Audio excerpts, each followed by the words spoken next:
Not a regular day, what a Trump rally clash reveals about a divided nation. In June in San Jose, California, a tug-of-war over a sign supporting Donald J. Trump sent one man to jail and another man to self-reflection. This is their story. It was a fleeting confrontation between two strangers that might have otherwise been forgotten. But the tussle over a Donald J. Trump campaign sign after a June rally in San Jose, California, has already sent one man, Anthony McBride, to jail for 6 days, and left another, Tong, lamenting the loss of civility in our democracy. The rally where these two lives collided by happenstance erupted into one of the most violent episodes of this contentious presidential election.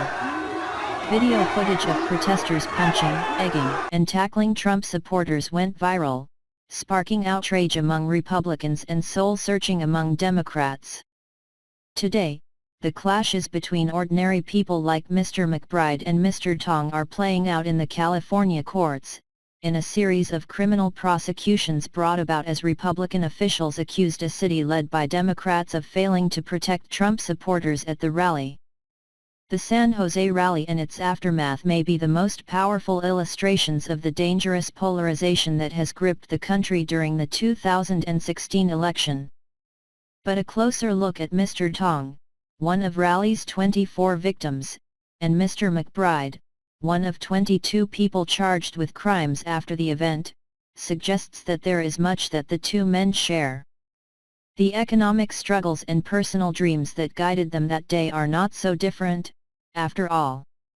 On June 2, Mr. Tong woke up in his parents' house, where he has lived for the past 3 years, ever since he found himself unable to afford a place of his own. He is 46. An age he does not like saying out loud because it reminds him how far he is from where he had hoped to be. He had dreamed of becoming a product designer and starting his own company. But art school was too expensive and he left after only a year. Companies like Facebook and these so-called social networking companies here in Silicon Valley became the economy, he said. If your occupation is in anything other than that, he added, there are not a whole lot of jobs. Mr. Tong's faith in the American dream has been shaken. But that day, he had a ticket to see Mr. Trump speak about making America great again. Despite the sweltering heat, Mr. Tong parked in the garage at the San Jose Convention Center and walked a few blocks to the rally. That same morning, Anthony McBride, who is anti-Trump, woke up in his friend's mother's apartment, where he has lived for the past 3 years, ever since he found himself unable to afford a place of his own. He is 21, too young to carry the stain of life's disappointments. He dreams of being a fashion designer and starting his own company. But art school is too expensive.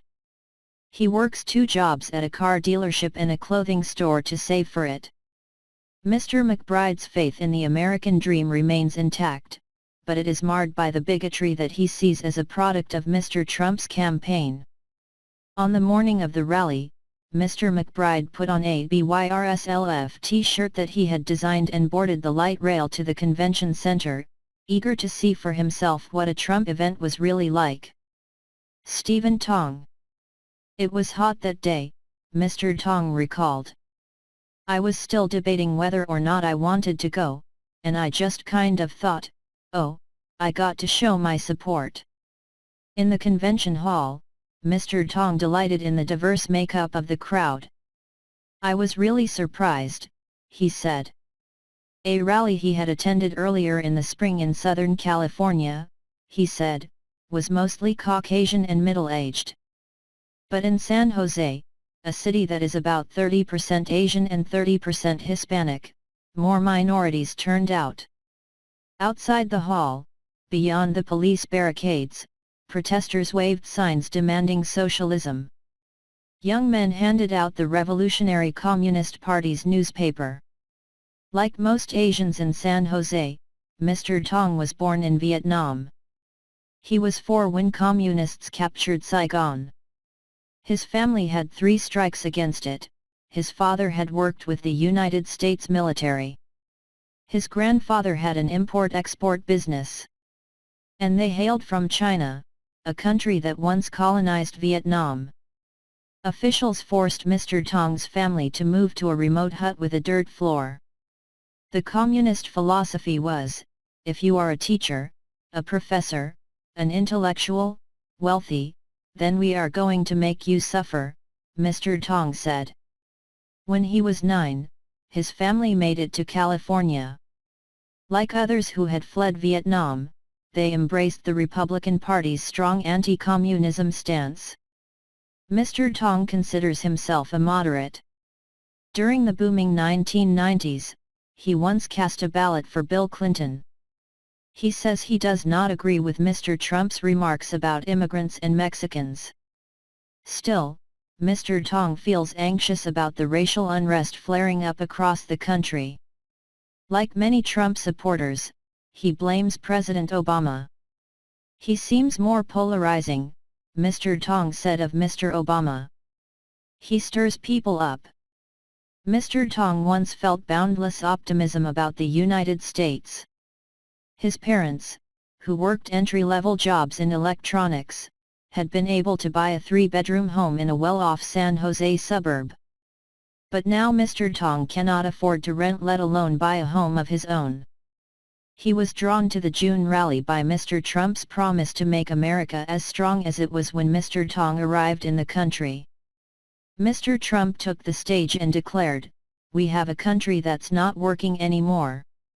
We have a chance to be greater than ever before," he told the crowd. Mr. Tong left the rally clutching a sign, "The silent majority stands with Trump." He meandered back to his car, chatting with a teenager from Mexico who held a sign opposing Trump. They joked about trading signs. Nothing seemed threatening or out of the ordinary. But when Mr. Tong reached the parking garage, he witnessed something shocking: protesters trying to steal Trump hats off the heads of an older Hispanic couple. He added, "At that moment, I felt the whole crowd surrounding me. You're fearing for your life." Mr. Tong ran into the garage. He noticed a tall black man coming behind him. Anthony McBride. "It was a Tuesday, my day off," Mr. McBride recalled. "I slept in, watched some TV. While checking Twitter, he noticed that Mr. Trump was coming to town. Mr. McBride hoped to get into the rally to go experience what he says for myself," he said. But a wall of police officers blocked the entrance. So he drifted to the free speech area, where protesters, including some friends from Oak Grove, where he had gone to high school, gathered. Mr. McBride had fond memories of Oak Grove, even though he was asked to leave it. In his senior year, he had attended a basketball game against a suburban school from a more affluent community. Rival fans chanted that Oak Grove students were on welfare. Mr. McBride said he and his friends responded with their own chant, "We drive sober," a painful reference to a drunken driving death the rival school had recently suffered. Afterward, Mr. McBride said, school authorities asked him to finish his credits with independent study. The school's principal declined to comment. At the time, Mr. McBride lived with his aunt, who told him he had to be in school to stay with her. He ended up on the couch in the apartment of his best friend's mother. 3 years later, he is still there. Mr. McBride considers himself a moderate. He opposes amnesty for undocumented immigrants. He believes that the entrepreneurial spirit should be rewarded. But it is racism, not government regulation of the economy, that worries him. The son of an African American father and an Irish mother he has not seen since he was 4, Mr. McBride blames the recent racial unrest on injustice, not Democratic politicians. "People are just frustrated," he said. "With police brutality. With feeling not equal to white people." To Mr. McBride's generation, the spate of high-profile police killings of black people shows the limits of politics and the need for activism. Protests, not the election of a black president, have brought a modicum of justice. Joining the gathering crowd outside the convention center, Mr. McBride felt he had justice on his side. At first, he said, it felt like a carnival outside the arena. People danced to Mexican music. Street vendors sold watermelon. But then the rally inside ended. Trump supporters poured out. Protesters chanted obscenities at them. They hurled insults back. A blonde woman named Rachel Casey, who was wearing a Trump shirt, filmed herself sticking her middle finger up at the crowd. Protesters traded insults with her as she drifted past the police barricades to the Marriott Hotel next door. Protesters surrounded her in the doorway. Then someone threw a piece of watermelon. I was in the front, just clapping, Mr. McBride said. Someone in the back started throwing eggs. One of them hit me. I was like, wow, who brought eggs? A hotel security guard opened the door and Ms. Casey slipped inside. The crowd marched on.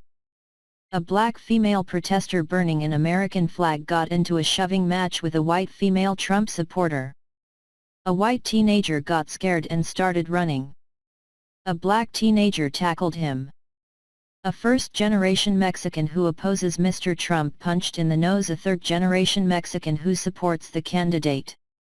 The police later traced the most violent run-ins to local gangsters with long criminal records, according to SGT. Brian Anderson, who headed the San Jose police team that pored over thousands of hours of videos from the rally. Some Oak Grove High School students were also charged. Several of them were good students and athletes, but they decided to forget their upbringing, Sergeant Anderson said. Mr. McBride might have fit into in that category. He was an athlete, but he said his father, who works at a warehouse, allowed him to play sports only if he got good grades. But Mr. McBride admits that he got angry that day at the rally. He says Trump supporters mistook him for Mexican and shouted insults at him. I heard, "Go back to your country, wetback," he said. He started taking every Trump sign he saw and ripping it in half. He followed a wave of protesters into a parking garage.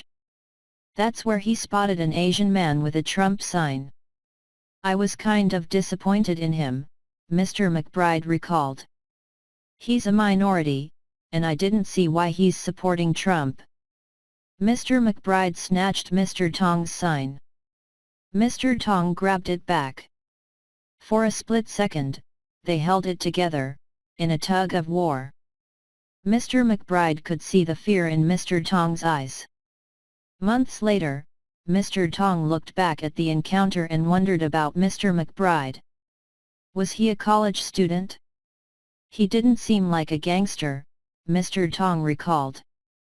There are protesters who are just upset, and I think if I was in their position, I'd be upset, too. But no protester, no matter how angry they are, can break things and harass people.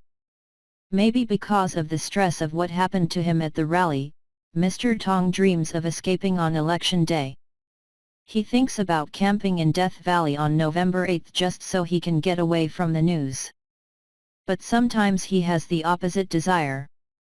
He wants to visit an old friend, a black man he met in a long ago photography class, so they can have political debates about Mr. Obama that he keeps bottled up inside. Meanwhile, Mr. McBride thinks back on that moment and regrets being the source of Mr. Tong's fear. I'd probably have been afraid, too, Mr. McBride said. I didn't agree with any of the fighting. But 2 weeks after the rally, police officers showed up at Mr. McBride's job at the mall and asked him to answer some questions. Mr. McBride, who has no criminal record, cooperated. He did not ask for a lawyer. I wasn't scared because I didn't do anything, he said. He said he told them everything he could remember. Afterward, he expected to be allowed to go home. Instead, they handcuffed him and took him to jail, where he remained for 6 days, accused of vandalism, battery, and the attempted theft of Mr. Tong's sign.